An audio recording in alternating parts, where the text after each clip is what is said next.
Halo, selamat datang di El Kasus dengan aku Elsaf dan hari ini mungkin aku akan membawakan satu kasus. Ini bukan kasus ya. Ini seperti motivasi mungkin buat kita. Jadi di mana ada salah satu kalau bisa dibilang itu salah satu atlet panahan Paralimpiade Paris 2024 yang mana dia ini tuh sangat sangat mempunyai cerita yang menurutku sangat sedih dan tragis dan yang membuat dia tuh bangkit sampai menjadi atlet panahan yang menurutku terbaik ya, salah satu yang terbaik gitu kan ya. Dan ini menurutku sangat-sangat mungkin kalian bisa mengambil sisi positifnya di cerita ini. Jadi aku minta kalian untuk dengerin ini sampai habis biar kalian gak kepotong gitu kan ya. Dan ya mungkin aku gak mau terlalu basa-basi. Berikut ini adalah ceritanya.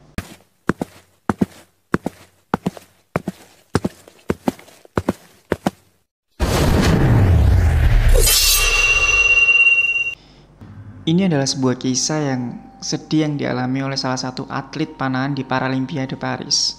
Dia bernama Tracy Otto. Ya, terserah penyebutan yang benar yang mana. Seorang perempuan yang pernah mengalami kekerasan fisik hingga membuat dia punya perasaan traumatis dalam hidupnya. Sebelum aku menceritakan kisahnya, sedikit background tentang Tracy Otto ini. Jadi Tracy Otto ini tuh lahir di Chicago 28 November 1995. Dia adalah salah satu atlet panahan yang mewakili Amerika Serikat dalam pertandingan Paralimpiade Paris 2024. Dia itu memulai latihan panah pertamanya itu pada bulan Maret 2021. Dan setelah itu dia mengikuti kejuaraan panah dunia 2023 dan menempati posisi ke-9 dunia. Dan pada November 2023, dia mewakili Amerika Serikat di Parapan America Games dan memenangkan medali emas di nomor W1. Dan kemudian dia mengikuti kompetisi 2024 dan dia juga memenangkan medali emas di tim campuran W1 bersama Jason Tobansky. Hingga terakhir ya dia mendapatkan medali emas di acara individu W1. Dari situ mungkin kita bisa mengenal bahwa orang ini adalah salah satu atlet panahan Amerika yang sangat berbakat. Dan ia sudah pasti menjadi kebanggaan negara paman Sam tersebut ya. Namun semuanya itu bukanlah pencapaian yang mudah. Dia itu pernah mempunyai masa lalu yang sangat sedih dan membuatnya trauma hingga sampai pada akhirnya dia bisa bangkit dari keterpurukan itu. Ada momen ya dimana dia itu pernah diwawancarai oleh media besar. Dia menceritakan bahwa hal tentang kisah hidupnya. Dan kisah itu membuat banyak orang tersentuh dan sedih. Ya, dengan harapan orang-orang yang mengalami kelumpuhan yang sama dengan dirinya bisa bangkit dan berprestasi untuk negaranya. Dari Otto juga membuktikan bahwa manusia dengan keterbatasan itu ternyata masih bisa mengharumkan nama negara dan juga mempunyai skill yang kemungkinan susah untuk dilakukan oleh manusia normal pada umumnya. Dan pada 2019, Otto itu mengalami kekerasan fisik yang dilakukan oleh mantan pacarnya. Dari serangan itu, Otto itu mengalami kelumpuhan dari dada sampai ke bawah dengan keterbatasan penggunaan lengan dan juga tangannya. Dan kelumpuhan yang dialaminya itu tidak hanya di situ saja. Otto juga kehilangan mata kirinya yang membuatnya susah untuk terlihat atau melihat dan mengatur suhu tubuhnya dengan baik. Pada awalnya, Otto memutuskan untuk mengakhiri hubungan dengan mantannya pada bulan September 2019. Dan sebelum kejadian tersebut ada gitu ya, pacar Otto itu ditangkap polisi karena menyerang dirinya di rumahnya di Riverview, Florida, Amerika Serikat. Dan tidak lama dari kejadian itu, dia itu berusaha untuk melanjutkan hidupnya dengan keterbatasan yang dimilikinya. Dan ya, tidak berselang lama dari itu, akhirnya dia menemukan orang baru yang mencintainya. Ya, pada waktu itu dia itu bercerita di program Sports Hall di BBC World Service. Otto bercerita ketika pertama kali bertemu Ricky Risley pada 26 September 2019. Dan pada waktu itu ya mereka sudah berkencan beberapa kali hingga pada 24 Oktober 2019. Otto mengaku bahwa malam itu adalah malam yang dimana mengubah hidupnya. Jadi setelah mereka capek kencan seharian dengan pacarnya yaitu Risley atau Ricky, Mereka beristirahat di rumah Otto dan bersiap-siap untuk tidur setelah beraktivitas seharian. Tidak lama dari itu, tiba-tiba terdengar suara langkah kaki dan juga ada lampu senter yang menyinari wajahnya. Dia bingung, dia panik. Dan kemudian ada laki-laki yang memanggil namanya dengan sangat keras dengan teriak. Ya, tidak lain dan tidak bukan. Dia adalah mantan pacarnya. Mantan pacarnya pada saat itu memarkirkan mobil di depan rumahnya. Dia juga pelan-pelan berjalan ke bagian belakang rumah sambil menengok ke jendela kamar rumah Otto. Dan dari kejauhan, mantannya itu mengancam dan bilang bahwa dia akan menghabisi Otto dan juga Risley pacarnya. Di sini sebenarnya posisi mereka berdua sudah bangun karena kaget dengan suasana saat itu. Dan yang bikin kaget lagi adalah ternyata mantan pacarnya sudah menyiapkan senapan pelet, borgol, dan juga pisau.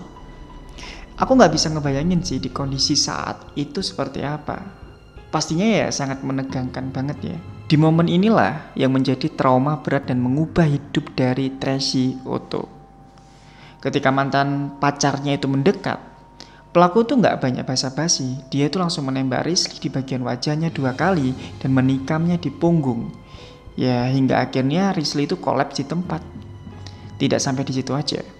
Hal yang sangat menyedihkan juga dialami Otto atau Tracy Otto. Mantan pacarnya saat itu juga menembak mata kirinya, lalu dia menikamnya di bagian belakang leher dengan pisau. Dan mengakibatkan Otto mengalami kelumpuhan seperti sekarang ini. Kejahatannya itu nggak sampai di situ aja, Rek. Kemudian itu pelaku itu memperkosa Otto dengan kekerasan.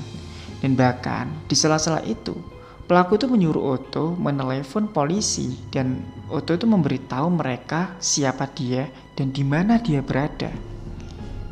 Pada saat itu, pelaku itu juga ngomong ke polisi lewat telepon bahwa dia baru saja membunuh pacarnya dan juga pacar barunya.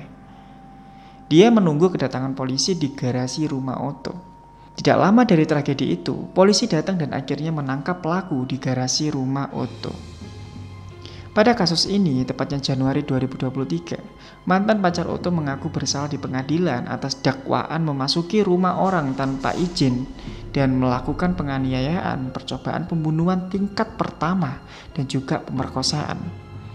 Ya, dari apa yang sudah dilakukan oleh pelaku, akhirnya pelaku dijatuhi hukuman 40 tahun penjara. Terus bagaimana dengan keadaan Otto gitu kan ya atas kejadian tersebut? Jadi dari serangan itulah semuanya itu mengubah hidup Otto selamanya.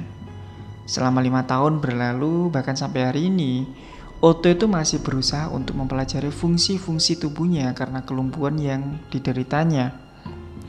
Ya, kelumpuhan itu ternyata nggak hanya dia yang duduk di kursi roda saja, tetapi juga di bagian dalam tubuhnya yang bermasalah banget gitu. Seperti kayak diafragma lumpuh, dia juga nggak bisa berkeringat karena susah untuk mengatur suhu tubuhnya. Terus ketika dia itu berada di sinar matahari untuk olahraga panahan, suhu tubuhnya itu menjadi sangat tinggi dan mengakibatkan Otto itu mengalami heat stroke gitu. Ya kayak pingsan gitulah intinya. Terus lagi, Otto itu juga mengalami masalah usus dan juga kandung kemih. Dan ada beberapa fungsi lainnya yang sangat mengganggu kesehatan Otto. Jadi ya, di masa sehat tubuhnya, Otto itu ternyata adalah seorang model kebugaran. Namun ya, setelah dia beristirahat cukup lama karena kelumpuhan yang dideritanya, akhirnya dia punya tekad untuk kembali aktif dan hidup lagi. Bulan Maret 2021, dia iseng mencoba cabur yang belum pernah dilakukannya. Ya, ide itu muncul ketika dia itu duduk di mobil bersama Risley. Otto merasa dia itu punya banyak waktu luang karena dia memang gak bisa bekerja seperti kebanyakan orang lain.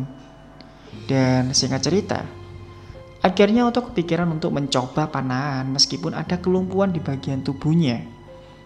Dengan keterbatasannya, Otto harus menembak anak panah dengan harness yang dirancang khusus. Dan pertama kali belajar, Otto itu melepaskan anak panah dari bahu kanannya. Namun sekarang Otto itu menggunakan mulutnya gitu untuk memanah. Jadi ya di panahan itu terdapat alat panah adaptif yang dilengkapi kabel menembus topi dengan ada pin yang tertutup. Nah, Pin itu digigit dan ketika ingin dilepaskan, Otto itu tinggal melepas gigitannya. Ya sejenis kayak gitulah. Disinilah pertama kali Otto itu merasakan cinta pertamanya. Dia itu merasa hidup kembali. Dan sejak saat itu, akhirnya dia terus berlatih, dia mengikuti banyak kompetisi dan memenangkan kompetisi yang ada gitu. Hingga saat ini, dia itu berada di Paralimpiade Paris 2024. Ya kita nggak bisa ngebayangin ya gimana sedihnya ketika ada seseorang ya dia itu mengalami kelumpuhan karena orang-orang bodoh di sekitarnya. Terus dia itu ingin membangkitkan semangat lagi untuk dia itu bangkit dari keterpurukannya, dari kelemahannya, dari kelumpuhannya. Aku yakin itu sangat susah banget sih, itu membutuhkan effort, membutuhkan waktu. Dan itu nggak mudah dan nggak semua orang bisa. Mungkin dari sini Otto itu memberikan pelajaran buat kita semua bahwa kita yang sehat atau mungkin teman-teman yang mengalami apa ya kalau aku bisa bilang ya, mengalami kelumpuhan yang sama dengan cerita di sini gitu. Mungkin bisa semangat lagi untuk melakukan olahraga-olahraga yang mungkin belum pernah dicoba. Ya, intinya seperti itulah. Maaf kalau misalkan penyebutan bahasa Inggrisku salah. Dan kalau misalkan ada yang kurang silahkan kalian komentar. Komentar sangat terbuka untuk kalian, hujatan sangat terbuka untuk kalian, dan terima kasih buat kalian yang sudah nonton LKS sampai habis. Dan kalian harus mungkin yo di subscribe lah, mau subscribe tuh nggak iso gitu kan. Dan aku juga punya channel YouTube namanya Biel Safidan. Di sana aku kayak buat video-video tolol aja, video-video bodoh gitu yang yo aku gabut aja gitu rek. Karena memang aku suka ngomong sebenarnya, juga suka buat video aneh, konyol. Alhamdulillah. Ya mungkin itu aja. Sekali lagi terima kasih buat kalian sudah nonton Kasus. Jangan lupa terus kalian pantau dengan cara klik subscribe dan juga tekan tombol loncengnya di pojok kiri atau kanan bawah, terserah kalian yang ada di mana gitu kan ya. Ya maaf kalau misalkan gak jelas dengan videonya. Sekali lagi terima kasih dan sampai jumpa lagi di Kasus. Di tempat kalian sekarang jam berapa gitu? Aku sekarang ini syuting jam 1 rek, jam 1 subuh aku syuting. Oke. Iki full, kopiku sih full pisan John.